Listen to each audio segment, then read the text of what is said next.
So ever wonder why these cookies are pointy? Also, you're probably wondering why I'm dressed up as an elf.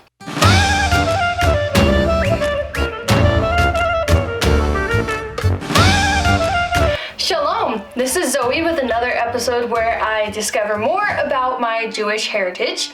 Today I will be talking about Purim. I've heard it said Purim. I'm just gonna call it Purim for right now. But Purim is one of those Jewish holidays that I've heard a few times here and there. And I knew that it had something to do with Queen Esther, but not exactly what. Turns out the holiday is considered one of the wackier holidays in Jewish tradition. Let's talk about why. Now, the story behind it really isn't all that wacky. The word Purim means lots in Hebrew, meaning it translates to the Feast of Lots in English.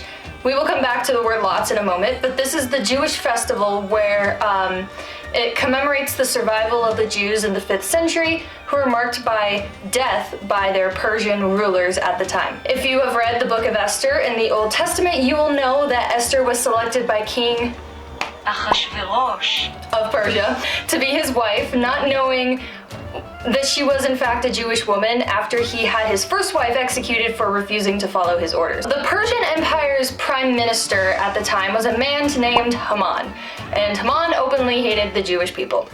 Esther had a cousin named Mordecai who was seen as a leader among the Jews, and Mordecai refused to bow to Haman, defying the king's orders. Obviously, this made Haman furious, so he convinced the king to issue a decree ordering the extermination of all the Jews on the 13th of the Hebrew month of Adar. Why the 13th? This date was chosen by Haman by casting lots, or Purim, for the execution, and even had gallows built specifically for Mordecai that day. And of course, Mordecai called for his people to repent, fast, and pray for God in light of this. All of this information eventually reached Esther, who's now queen. Now, Esther was beloved and adorned by So one night, she decides to go to him uninvited, which was something a king's wife never did, apparently, because that's kind of how his previous wife Vashti was killed, and asked the king to join her for a feast. It was there that she revealed to him her Jewish identity in light of Haman's plot to kill her people. As a result of Esther's brave reveal, and the heart for her people, this made King very upset. He had Haman hanged in what I like to imagine the same gallows that he had built for Mordecai.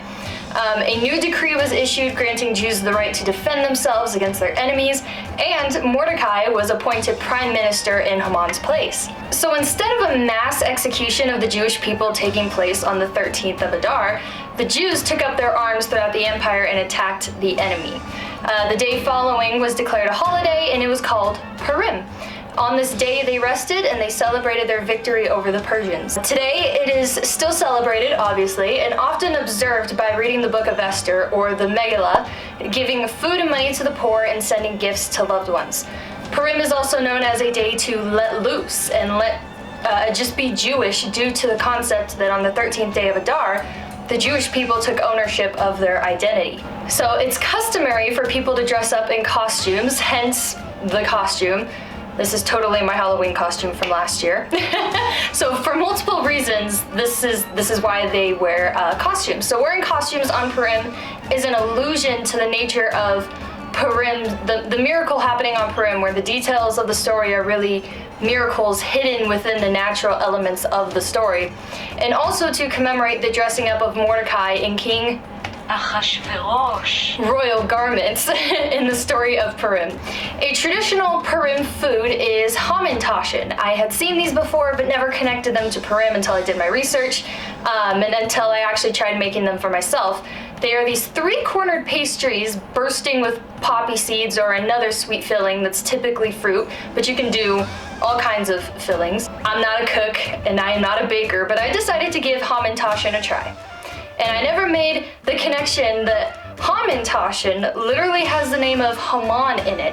Legend has it that Haman had these pointy, Spock-like ears. That's where the pointy corners of the hamantashen came from, or so they say. Purim is celebrated on the 14th day of Adar, the day when our Jewish ancestors rested from the war against their enemies. So this year of 2023 It begins Monday night, March 6th at sunset, and it continues through Tuesday, March 7th. And if you live in Israel or in Jerusalem, it's extended through Wednesday. Thank you for joining me today, and I will see you next week. Shavua Tov and Shag Purim Shemach. Oh, this is bad.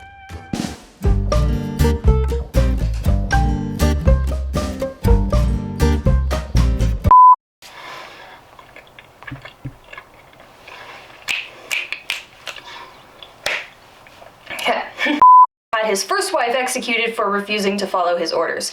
Oh my gosh, this wig is so itchy. No! Go back. So one night, a traditional Purim food, hummus, hamantashen. I've seen these before, but never connected that. You know what? I'm gonna start that over. Shavua Tov and Chag Purim's. I'm gonna try that again. Shag Purim Samash. Okay, Samach. Okay, is that how you do it? Okay.